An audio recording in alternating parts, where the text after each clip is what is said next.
Attack on Titan Season 4 has been nothing short of incredible. Only 6 episodes have aired so far, but every episode just does not miss. If you haven't seen the latest season yet, I highly recommend you check it out before you watch this video.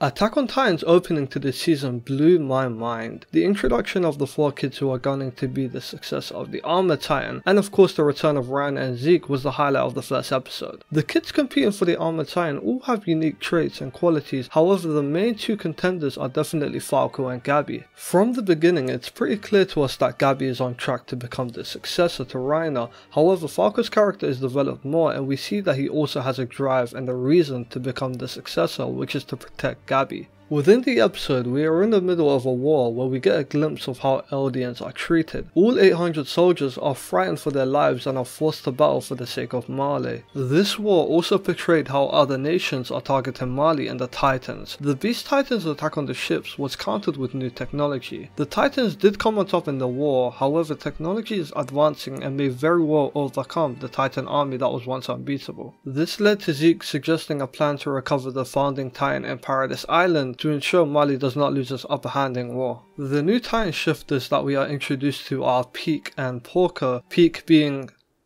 that thing, and Porco being the Jaw Titan. Porco clearly thought Reiner being the Armored Titan was a mistake and he criticized his acts upon his mission in Paradise Island. He also gives some insight into his brother Marcel, who was the former Jaw Titan and member of Reiner's team to take the founding Titan. After this we see Reiner's past and his mindset from when he was gunning for the Armored Titan to his time in Paradise Island. Reiner wasn't the best at any particular skill, however he had the loyalty to Marley and the determination to become a hero to defeat the devils on the island. This is what he was brought up to believe throughout his entire life. This is similar to the motivation Eren has, which is to destroy all of his enemies. Reiner keeps true to his path of becoming a warrior, but after Marcel, the Jaw Titan, gets eaten by Ymir, Bertolt and Ani reconsider if the mission is worth it. Even though the mission was nearly impossible without Marcel's leadership, Reiner steps in to become the person the team needed to succeed, which made the scene brilliant. The intro to the final season and the new characters was pretty great, and the parts to come are even better. Eren is finally back in the show and is disguised as a soldier. Eren's return was something no one expected within this setting. He is placed in such a vulnerable position, however every action he takes is genius and gives us little information to what we think is going to happen next.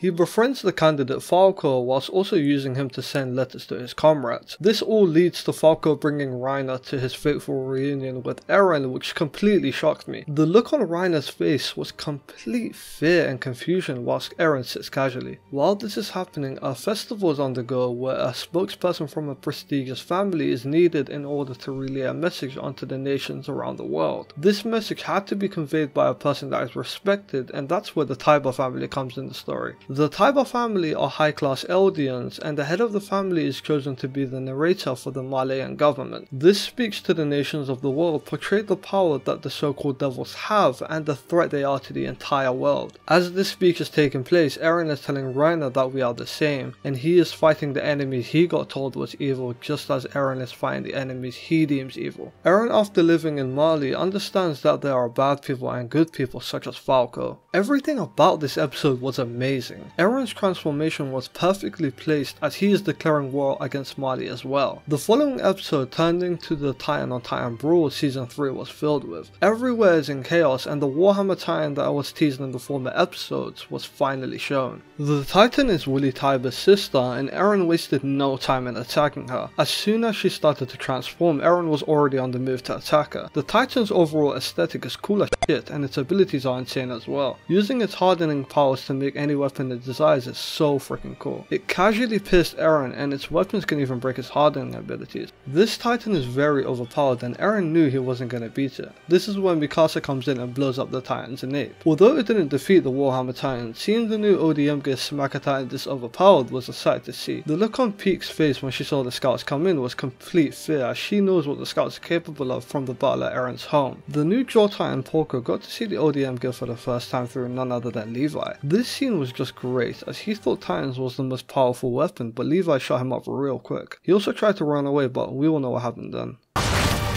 Through this episode we learn a lot about the previous characters, even though it was packed with action. Jan still wanted to keep the casualties to a minimum whilst others were out for revenge. Mikasa clearly thought Eren was acting out of character as he killed many innocent people without any hesitations, and Eren was focused on his goal to destroy his enemies by any means necessary. You can even see it in his eyes as Mikasa is showing emotion whilst Eren has a lifeless expression. It looks like Eren was aiming to eat the Warhammer Titan, so in the coming episodes it will be interesting to see how his character and this war develops. So far this season has been outstanding, as Attack on Titan always is. I do prefer hand-drawn animation over CGI, however the animation is still pretty good in my opinion. There are some really nice scenes that not many people are appreciating. In terms of music, I think it's perfect. Every scene gives you that hype feeling Attack on Titan is known for, and I have nothing but praise for the soundtrack for the season. My favourite episode so far would definitely have to be Declaration of War, as Eren confronting Reiner was something I did not expect would happen, plus the ending got me even more hyped for what's to come this season. This is the end of the video, and if you enjoy Attack on Titan or anime content in general, be sure to like and subscribe, and I'll catch you in the next one.